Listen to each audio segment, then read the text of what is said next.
Bună ziua și bine v-am regăsit! În această etalare vom vedea ce trebuie să știți chiar acum. Țineți cont că nu voi cere cărților să ne zică o situație în mod specific, deci pentru unii va fi un pic mai ciudat pentru că n-am mai făcut această etalare de mai mult timp, dar e ok. Și să vedem despre ce situație vor să ne vorbească efectiv cărțile.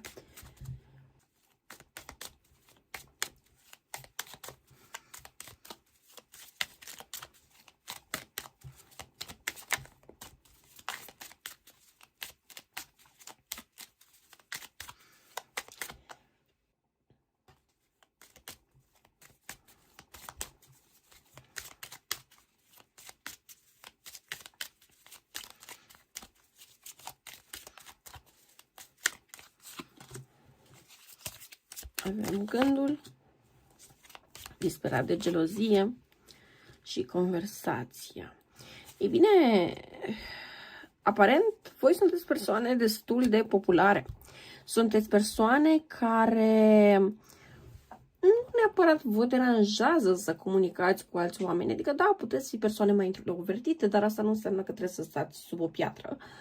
Sunteți persoane care aveți tendința de a interacționa probabil prin intermediul locului de muncă sau aveți niște situații de rezolvat cu anumite persoane care fac parte dintr-un anume cerc. Când zic că un anume cerc, mă refer la persoane cu statut financiar mai stabil și de asemenea persoane care au un nivel de studii, un nivel de pregătire destul de interesant, dar problema este că persoana de care voi vă preocupați acum, chiar dacă în acest moment stă la distanță de voi, chiar dacă în acest moment nu comunicați pe rețelele de socializare, nu comunicați la telefone, ei bine, această persoană încearcă pe cât posibil să stea cu ochii pe voi și să vadă cam ce se întâmplă în viața voastră. Vreau să vă atrag atenția că această persoană are tendința să fie destul de geloasă de faptul că voi sunteți persoane foarte sociabile și persoane care, hai să zic așa, prindeți la public, sunteți persoane cu o energie foarte atractivă, foarte drăguță și atunci vouă nu vă este neapărat dificil să întâlniți persoane noi. Desigur, nu cred că sunteți genul de persoane care vreți să vă băgați în seamă cu toată lumea, dar dacă ar fi să vreți să vă, nu știu, găsiți un partener, reușiți să o faceți relativ rapid. Nu văd o problemă în acest sens. Iar această persoană conștientizează aceste calități ale voastre, conștientizează faptul că voi sunteți persoane chiar atractive la nivel fizic și atunci începe să-și facă probleme că voi ați putea să găsiți foarte ușor o altă persoană și să o înlocuiți efectiv pe aceasta. Aveți de-a face cu o persoană care are tendința să aibă un ego foarte ușor de zgâriat, de zgândărit, de agitat, să zic așa, și atunci persoana asta imediat reacționează la fiecare lucru. Se simte ca și cum această persoană se simte atacată de fiecare lucru pe care voi îl faceți, cu toate că voi de foarte multe ori faceți lucruri doar pentru că așa simțiți, doar pentru că așa vreți voi, nu neapărat pentru că vă gândiți, vai ce tare o să deranjeze această persoană dacă fac cu tare lucru. Nu știu, se simte ca și cum viața voastră nu se învârte în jurul acestei persoane, doar că persoana asta aparent încă nu este foarte conștientă de acest lucru.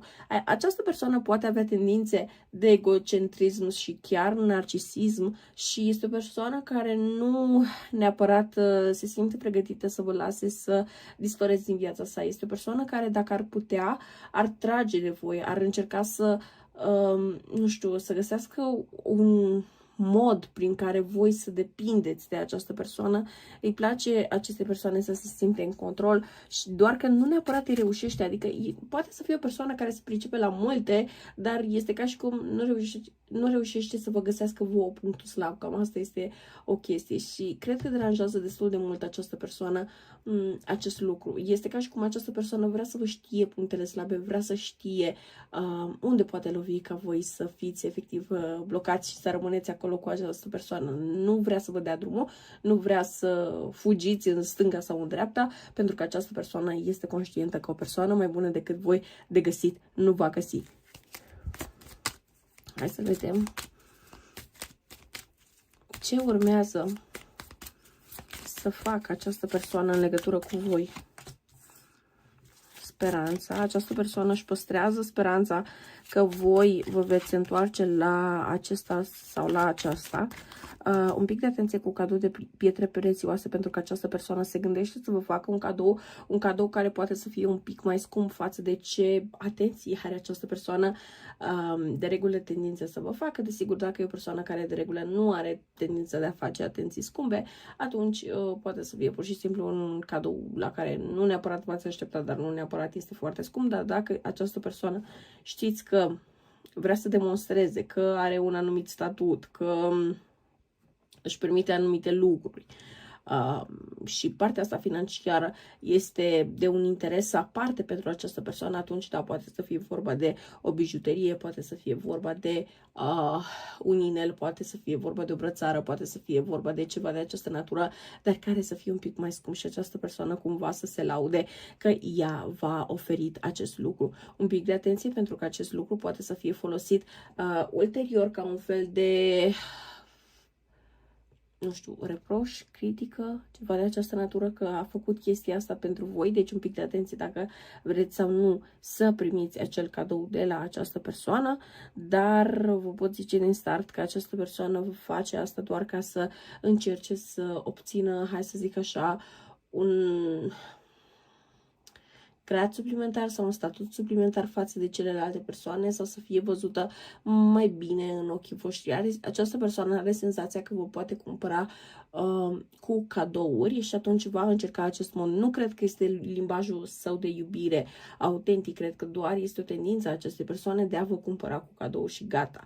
Nu cred că este vorba de o persoană extrem de profundă în gândire, nu cred că este, poate să fie o persoană destul de, hai să zicem așa, isteață în chestiuni de zi cu zi, dar nu mi se pare că este o persoană care are un nivel foarte profund de a gândi anumite lucruri și nu cred că este o persoană care face lucrurile din bunătatea sufletului său. Întotdeauna această persoană, dacă ajută pe cineva, dacă oferă un ajutor, dacă face ceva, întotdeauna se așteaptă să primească ceva imediat după.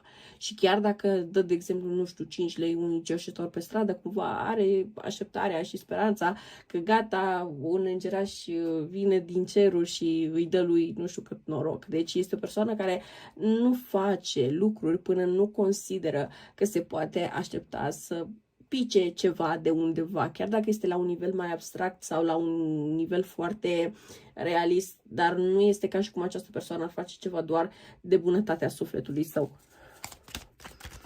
Nu cred că e o persoană atât de bună la suflet. Nu cred.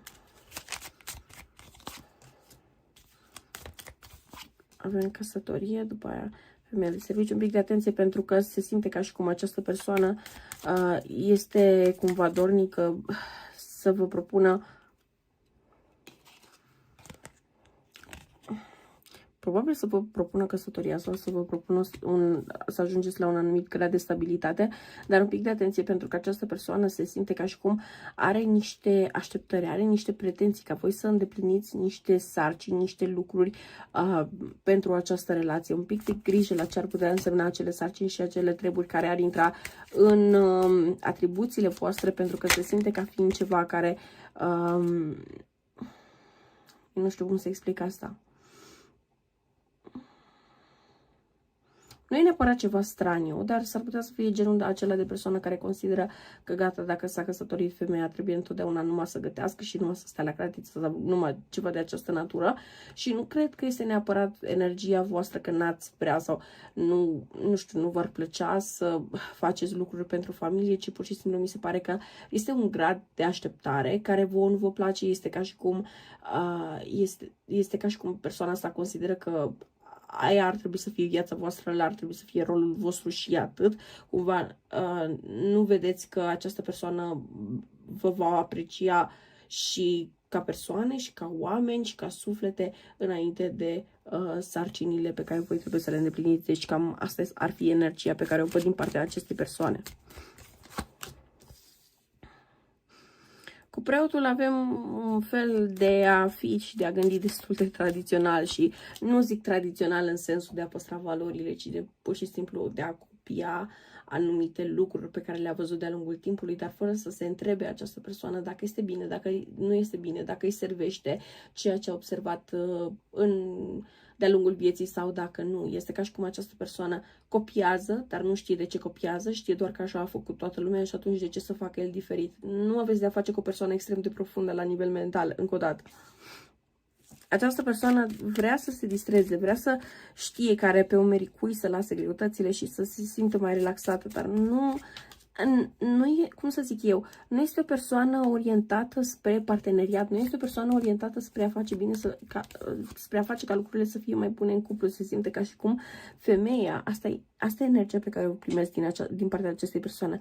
Femeia trebuie să suporte, trebuie să ducă în spate cumva, cum să zic eu, prostioarele, mofturile, chefurile sale sau, mă rog, partenera, ce-o fi, nu contează că e femeie sau bărbat această persoană, iar cu comerciantul și falsitate se simte ca și cum această persoană consideră că trebuie să dețină controlul asupra conexiunii și asupra faptului că nu trebuie să fie foarte deschis, foarte sincer, foarte, nu știu, ok în ceea ce ține de partener, iar partenera întotdeauna trebuie să fie într-o energie de așteptare față de partener.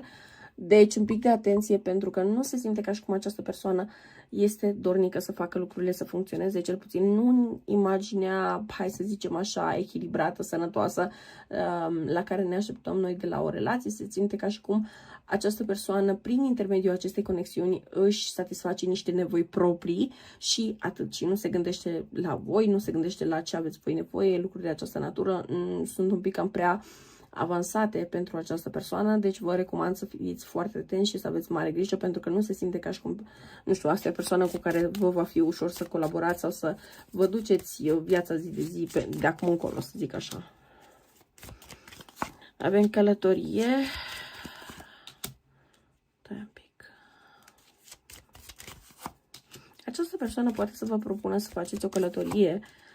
Poate să fie o vacanță sau dacă sunteți la distanță, această persoană poate să vă propună să vină la voi, dar un pic de atenție că felul în care vine această persoană la voi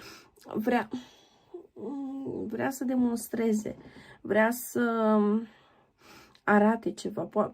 Nu știu, dacă nu aveți o relație oficială, este posibil ca această persoană să vă propună să aveți o relație mai oficială în timpul acelei călătorii sau în timp ce vă vizitează pe voi. Dar cumva această persoană va încerca să vă demonstreze că tot ceea ce face pentru iubire, pentru afecțiune, pentru această conexiune, dar cu Marele Domn, Amandul și consolarea cea mare. Un pic de atenție, pentru că această persoană nu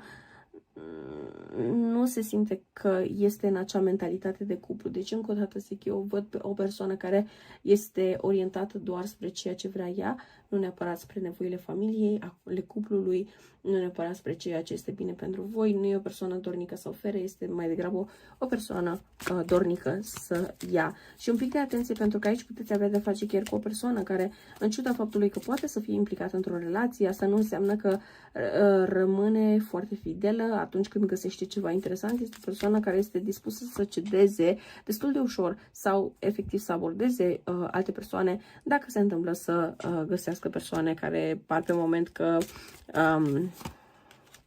zic așa, sunt mai interesante. Este o persoană care este dispusă să lupte pentru ceea ce îi convine, ceea ce îi place, dar nu este o persoană dispusă să lupte pentru neapărat binele conexiunii. Asta e o mică mare problemă și felul în care această persoană are tendința de a lupta s-ar putea să vă lase pe voi de foarte multe ori secați de energie, pentru că de foarte multe ori se poate simți ca și cum voi luptați cu această persoană. Nu este ca și cum sunteți voi și această persoană, hai să zicem, împotriva lumii, așa cum se zice, dar sunteți voi contra acestei persoane și această persoană luptă cu voi chiar și pentru chestiuni care nu ar trebui să, nu știu, constituie o luptă. Nu ar trebui să vă luptați pentru ceea ce vreți voi. Nu ar trebui să vă luptați pentru viitorul acestei conexiuni. Nu ar trebui să vă luptați ca voi să puteți comunica deschis și să fie și această persoană mai deschisă emoțional. Și se simte ca și cum această relație pentru voi este doar un test de forță care cumva să vă forțeze într-un punct să ziceți: nu mai pot. Am luptat până aici, dar eu mai mult de atât nu pot. Și în acel moment, voi va trebui să vă retrageți și efectiv să lăsați lucrurile în viața voastră să curgă, nu neapărat să trageți de cineva, nu neapărat să trageți la locul de muncă, nu neapărat să, nu știu, trageți ca lucrurile să meargă într-o anumită direcție, pur și simplu veți ajunge, asta ține de karma cu această persoană, da? Într-un punct în care veți fi forțați să lăsați viața să curgă exact așa cum vrea, pentru că voi sunteți persoane foarte puternice, dar aici sunt foarte multe lucruri la care voi v-ați împotrivit. Și aceste lucruri la care voi v-ați împotrivit pot să fie și ce țin de locul de muncă și ce ține de această relație și ce ține de mai multe aspecte. Și voi trebuia să ajungeți în punctul în care să ziceți, nu mai pot, cedez, las viața să decurgă exact așa cum dorește. Va fi o perioadă de haos, într-adevăr, și nu va fi deloc ceva drăguț de auzit, știu, pentru foarte mulți dintre voi, dar este și perioada în care toate lucrurile se așează exact așa cum ar trebui, cum ar fi. Nu știu, poate o persoană din trecut se reîntoarce sau poate întâlniți o persoană nouă care este mult mai potrivită pentru voi.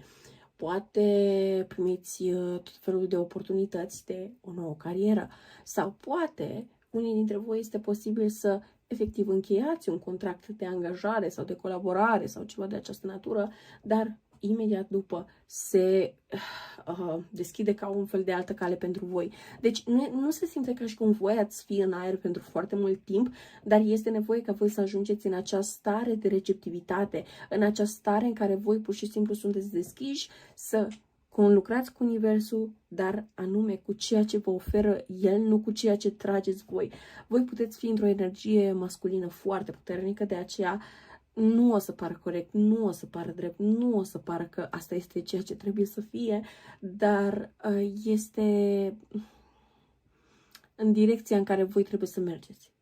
Și este ca și cum dacă nu s-ar întâmpla lucrurile în această ordine de idei, dacă nu ar fi această persoană, este ca și cum voi ați trece pe lângă menirea voastră. Cam asta este ideea și știu că nu este deloc un mesaj drăguț, știu că nu sună deloc bine, dar pot să vă zic încă de pe acum că voi veți avea parte de foarte multe, cum să le zic eu, binecuvântări mult mai mari decât acelea care ar fi dacă voi ați continua tot pe drumul ăsta, da? Deci știu că nu va fi drăguț, știu că nu va fi frumos, dar va fi ca și cum ați avea o bucată de moldavit în viața voastră, adică vă dă un pic peste cap, vă face un pic confuz, vă, nu știu, simțiți că pur și simplu totul se distruge deodată, dar totul este doar ca să vă fie vouă bine pe termen lung, da? Deci nu este ceva din care să simțiți că nu sunteți protejați sau ceva în care, într-adevăr, ceva rău să se întâmple, nu.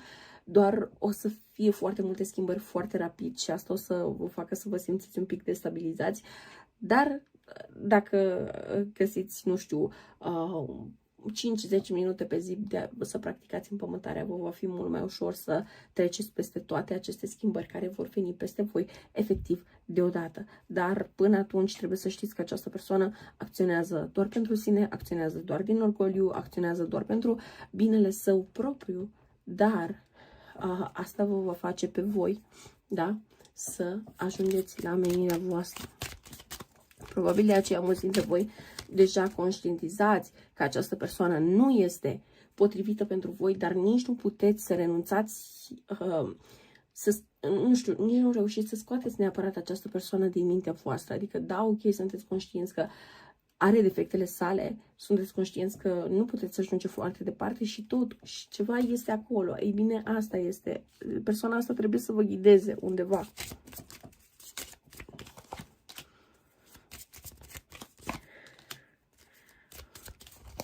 Această persoană vă va mai supăra. Și un pic de atenție, pentru că dacă voi deja sunteți conștienți că între voi și această persoană lucrurile nu pot continua și nu simțiți că puteți să avansați cu această persoană, o să puteți resimți chiar faptul că această persoană fie vă înșală, fie flirtează cu altcineva, fie pur și simplu există o altă persoană, doar că voi nu veți reuși neapărat să... nu știu, faceți ceva foarte, foarte curând în legătură cu asta. Se simte mai degrabă ca și cum voi doar primiți informația, dar de acolo cum o să se întâmple lucrurile o să fie doar cu totul în afara controlului vostru și vor fi doar o serie de informații care vor veni peste voi și voi va trebui să le acceptați, ori le acceptați, ori le acceptați. Deci nu este ca și cum voi ați avea foarte multe variante de, nu știu, a acționa. Dar pot să vă zic că pe termen lung cu consolarea mare vor fi foarte multe surprize plăcute, doar că e nevoie de răbdare, e nevoie de tărie. Momentan e o situație un pic haotică, un pic mai mult și da, nu este tocmai drăguț să treceți peste aceasta. Eu cam atât am avut de spus pentru voi. Sper că vă este utilă această etalare și ne revedem curând. La revedere!